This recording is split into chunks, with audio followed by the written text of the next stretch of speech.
Brought to you by Palvi Agrico. पालवी ॲग्रिको, भारताचा पहिला AI तंत्रज्ञानावर आधारित B2B आणि B2C ई-कॉमर्स प्लॅटफॉर्म. शेतीसाठी जे काही लागणार थेट तुमच्या बांधावर पोहोचणार, मोबाईलच्या एका क्लिकवर. लोकसभा निवडणुकीनंतर किंवा गेल्या वेळेस ज्यावेळेस जनांगेंचं आंदोलन सुरू होतं त्यावेळेस देवेंद्र फडणवीसांनी घोषणा दिली होती की जो ओबीसी की बात करेगा वही देश पे राज करेगा. भाजपचं ओबीसी ना मध्यवर्ती ठेवून जे राजकारण महाराष्ट्रामध्ये आहे ही गोष्ट त्यांनी स्पष्ट केलेली होती. लोकसभा निवडणुकीनंतर सुद्धा मोठ्या प्रमाणामध्ये त्यांनी ओबीसी समाजातल्या अनेक घटकांच्या मीटिंग्स घेतल्या, त्यांच्याशी त्यांनी चर्चा केली. कारण मराठा समाजाने मराठवाड्यामध्ये भाजपच्या विरोधात मतदान केलेलं आपल्याला बघायला मिळत आहे. या निर्णयानंतर त्याच्यावरती फरक पडेल असं तुम्हाला वाटतं का? असं आहे की मी तर ओबीसी आहेच, त्यामुळे माझा सुद्धा DNA हा ओबीसी आहे आणि बीजेपीचा सुद्धा आहे. मला स्वतःला असं वाटतं की माझ्या या DNAला धक्का लागतो आहे. मी या सरकारच्या विरुद्ध आता अनेक लोक जे आहेत दररोज सकाळी बोलणारे वगैरे काही लोक असतात, मग राजीनामा द्या. शिवसेना सोडली ना तुम्ही, आता तिथे राजीनामा द्या.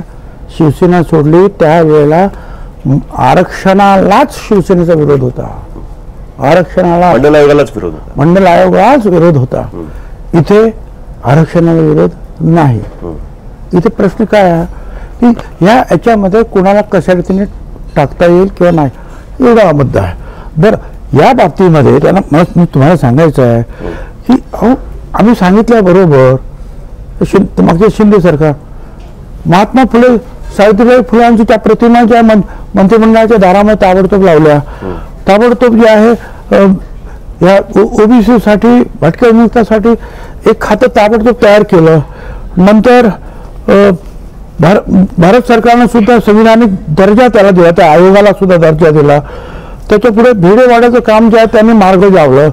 भिडेवाडा सावित्रीबाई फुले यांचा जो काही मोठा ते करायचं आहे त्याच्यासाठी 200 कोटी मंजूर ते काम सुरू केलं. ह्या सगळ्या गोष्टी त्यांनी केल्या. त्याच्यानंतर 3 जानेवारीला सावित्रीबाई फुलांचा जो आहे शिक्षण दिन म्हणून जे आहे महिला शिक्षण दिन म्हणून त्यांनी ते जाहीर केलं. आणि जे आहे सगळ्यात महत्त्वाचं म्हणजे आम्ही 35 वर्षाची मागणी करतो आहोत की आमची जात गणना करा, ते मोदी साहेबांनी मान्य केलं. त्यासाठी दबाव तर काँग्रेसने आणला ना. राहुल गांधी यांनी राहुल गांधींनी सगळ्या त्या गोष्टी सुरू केल्या असं म्हटलं जातं. हो, सांगतो. तुम्ही राहुल गांधींबरोबर गेलात तर तुम्हाला जास्त पुढे करतील असं पण मी गेलो होतो ना काँग्रेस बरोबर, एक काळ होता ना. मग काय झालं ते सांगा, ऐकतो ना, ऐका तुम्ही. कालेलकर समितीने सांगितलं की मराठा समाजाला याच्यात घेता येणार नाही. मंडळ कमिशनने सांगितलं घेता येणार नाही. 93 सालामध्ये 1993 साल सुप्रीम कोर्टाने सांगितलं याच्यापूर्वी सरकार निर्णय घेत होतं, आता याच्यापुढे आयोग निर्णय घेते. मग आयोग सुरू झाले, बरोबर आहे. आयोग सुरू झाल्यानंतर मग खत्री आयोग, बापट आयोग, सराफ आयोग वगैरे वगैरे आयोग झाले. त्या आयोगाने सांगितलं आरक्षण देता येणार नाही मराठा समाजाला. सुप्रीम कोर्टाने पण परत त्याच्यावर तेच सांगितलं. मग काय झालं की आमची जातगणना करा, बरोबर ना. मग आम्ही 2010ला समता परिषदेतर्फे सुप्रीम कोर्टात गेलो की 2011च्या जनगणनेमध्ये प्रश्न टाका म्हणून हा याचा समावेश करा. तेव्हा भाजपने विरोध केला होता. ऐका, पार्लमेंटमध्ये भाजपनेच विरोध केला होता जाती जनगणनेला. पुढे सांगतो ना. 2011 मध्ये त्यांना समावेश करायला सांगा. आणि मग पुढं मी समीर होत इथे एक खासदार होते, म्हटलं तू पार्लमेंटमध्ये बोल ना. मग त्यांना स्वर्गीय गोपीनाथराव मुंडे ताबडतोब पुढे आले. मग ते 2 जणांनी सगळे जे आहेत यादव वगैरे सगळे गोळा करून मग 100 लोक उभे राहिले आणि सांगितलं करा. तिथे प्रणब मुखर्जी आले. प्रणब मुखर्जी सांगितलं की आम्ही हे करतो, परंतु ही जातगणना जी आहे जनगणनेबरोबर करायची असते. सेन्सस कमिशनर आहे, जनगणना आयुक्त, त्यांनी करायचे.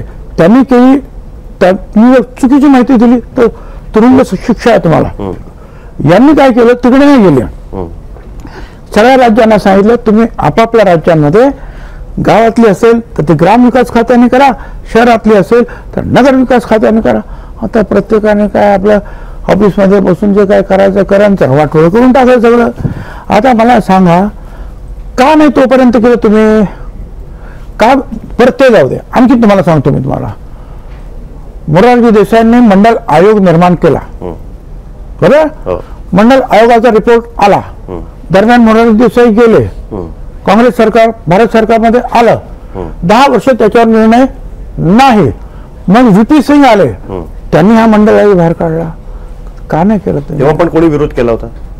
विरोध कोणी केला तेव्हा तुम्ही का नाही केलात? कोणाचा पण विरोध असेल, तुमचं सरकार होतं ना, तुम्ही का नाही केलं? तुम्ही 10 वर्षाचा मंडल आयोग तोही दाबून धरला, त्याच्या अगोदर पण दाबून धरला.